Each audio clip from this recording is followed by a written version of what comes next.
How can we act as though we live in a civilized society when the agents of the state behave like this? Communism. You like the weekend? Thank a union for that. Thank some communists for that, okay? Anyway, as I was saying, it's crazy to look at the asymmetry here, right? These are dudes with like high-grade military equipment that are that are going around to fields where people are working and mass apprehending and arresting them under the suspicion that they might be Mexican. And then when someone goes, nah, fuck that, and like throws a rock or a stick, that's like, this is the most violent incident that has taken place. And a lot of Americans actually do operate on this boundary where they go, yeah, you can't do that. What the fuck do you mean? Yeah, you're going to get shot.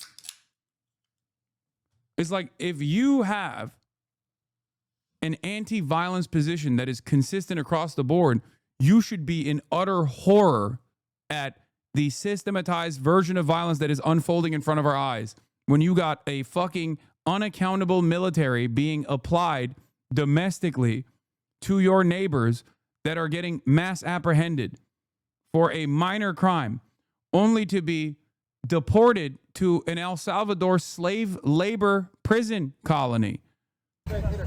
Yeah. Like here's a great example of that. That asymmetry. What are they doing? No!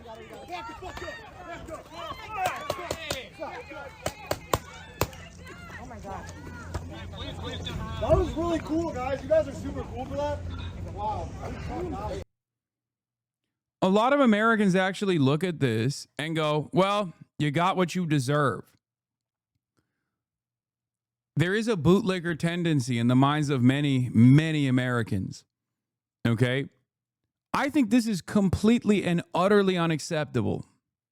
Like, look at that. Look at the cruelty. Look at the enjoyment they seemingly derive from behaving in this fucking violent way. You have to always apply this standard. Is the apprehension worthy of the offense? Is the reaction worthy of the initial offense here? That's an old lady, man. That's an old lady. No! What the fuck? No! What are they doing? He immediately, close up, starts peppering paintball rounds at this old lady. And then goes for the throat and just slams her into the fucking concrete.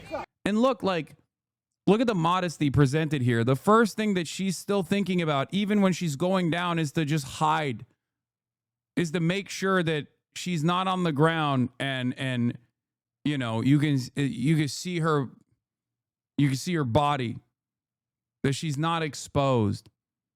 That's a hero. They slam her into the ground.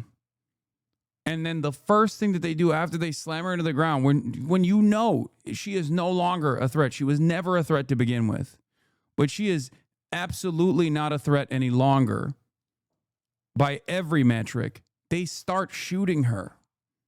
How can we act as though we live in a civilized society when the agents of the state behave like this? How? I don't look at what these guys are doing as anything but the same kind of violence, if not worse, because they have the mandate, the broad mandate of the state to do this sort of thing. So they have a higher power here, they have to exercise restraint here more than the average person does. But I look at this as violence. I see this as what it is, violence. Unfortunately, for many Americans, once someone is wearing the badge or wearing the military gear, they do not see it as such. They don't see it as such. They see someone wearing the badge and they think they can do whatever they want. There has to be, and there is, within the confines of the law, there is a concept called proportionality. Okay? Whether you are the military or whether you are a member of law enforcement in any capacity, or even if you are someone who is adjudicating over a court case, there is a concept of proportionality. Is the incident that demands a response from the police or from a legal authority worthy of this level of violence? Is it proportional? Or is it an escalation? This cannot be seen as anything but a severe escalation. I don't think a lot of Americans understand what it looks like when this system collapses, when people no longer have faith. Americans are very fortunate to have lived in this bountiful empire where no matter how bad things get, there is still like some infrastructure that you can rely on. The notion that like people nominally care about the Constitution and these other institutions like the courts, right? There are certain principles that we care about, that we hold near and dear, okay? And we've taken that for granted. And while all of that is being ripped away from us, we fail to comprehend what it looks like if people do not have any faith in these systems whatsoever. Okay? That's chaos. That's chaos. That's uncontrollable chaos. That is a terrifying prospect.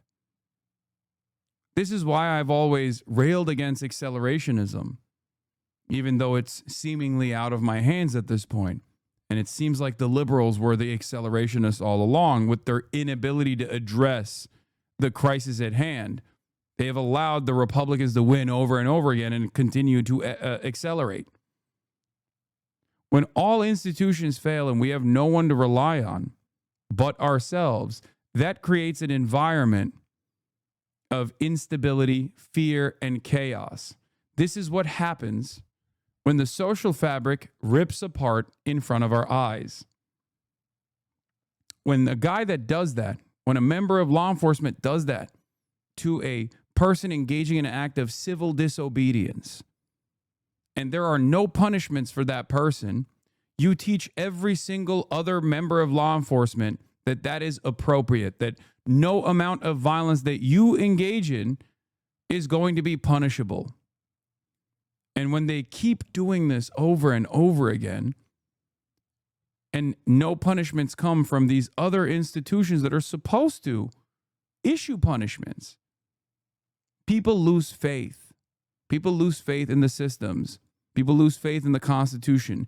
People lose faith in those who are technically, in theory, tasked with defending them, because that's what these guys are supposed to be doing. That's what all of these guys are technically doing, right? They're supposed to be defending us. This is in our best interest, right? That's what it's supposed to be.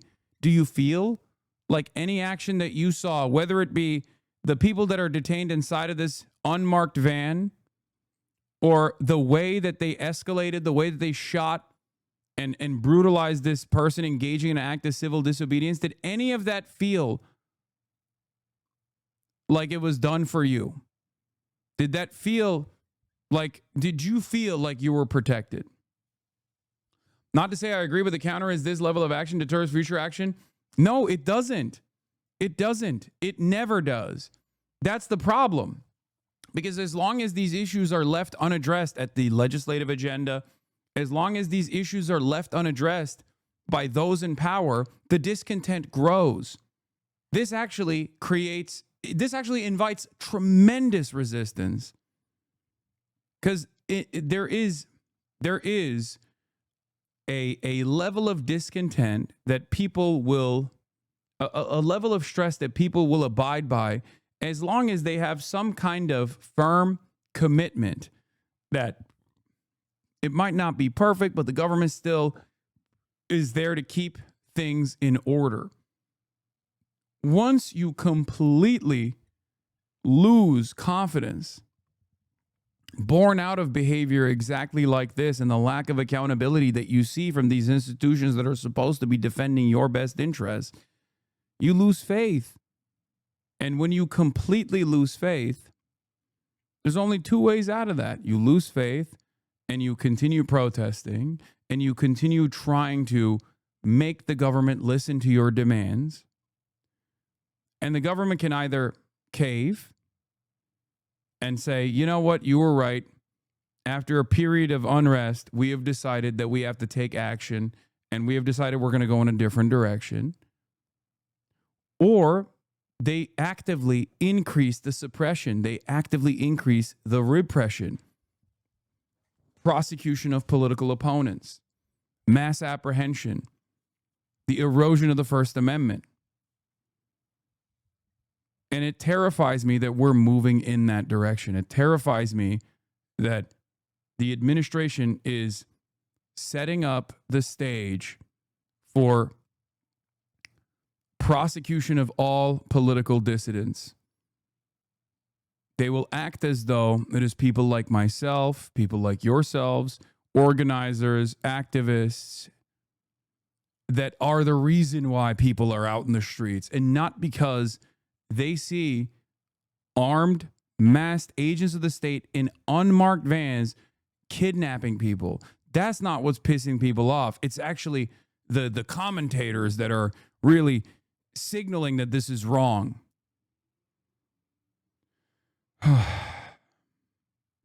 Look, I will assure you that I'll be here for as long as I can, okay, till the very last step.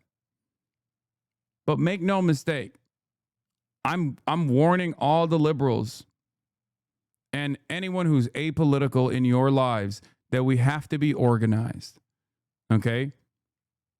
We have to be organized because I don't see this going in a positive direction. Luckily for us, the administration is somewhat responsive still to backlash, but there are certain agendas, there are certain agenda items that they won't let go of no matter how unpopular it gets, whether it be Israel and our deep loyalty and commitment to continuing Israel's genocide, or whether it be mass apprehensions of people. I guess the only thing that I can hope for is how incompetent they are, because their demands for purity in the form of loyalty in the administrative state has created an environment where the people who are actually in control over these institutions are so unimaginably incompetent that they end up enforcing petty grievances perhaps far too quickly, and that creates a lot of backlash, which forces them to back away. Why are you warning liberals? It was liberals who were all in on Trump's threat to democracy in 2024. Why am I warning liberals? Because they didn't take it seriously back then, because if they had done so, they would have actually done something about it, and they're still not taking it seriously right now. I know for a fact that there are a lot of people out there who probably think, who are either apolitical and completely oblivious to what's going on, or are liberals and they were like, we voted, we did our job, now it's up to everybody else, fuck them, okay? That don't realize that they too need to be out in the fucking streets, okay? I know that there are a lot of people who still blame the left, for example, who say, oh, you guys didn't vote. They fantasize about leftist inaction here. They don't look at the situation as the left warning, people like myself warning the Democrats to take action, to counter message against a lot of these broad initiatives that the administration ran on, no matter how racist they got, because they were actually creating an environment of hysteria that they would be the only people who could directly solve this manufactured problem that they created. This is what my position has been from the jump. It's my position when liberals are in power. It's my position when Republicans are in power. It's always been what I have said. And to be fair, there are liberals. There are a lot of liberals, whether it be the No Kings protests or whether it be any other kind of protest that liberals have engaged in. There are so many more people who also see the discontent, who also feel the resentment towards this administration and want their voices to be heard. To be fair, I guess my message is more so to the extremely online part of this equation, those who see themselves as speaking to those who see themselves as speaking to this increasingly shrinking audience of like institution defenders. You know what I mean? Come on, man. Don't go calling indivisible liberals. What? A lot of people on your Facebook feeds, like the Barbaras and the Debras and whatnot, they're already on this like fuck Donald Trump, fuck ICE, he's a pedophile tip. But the reason why I also call out the liberals here is because there are massive numbers of people who self-identify in that vein. That's it.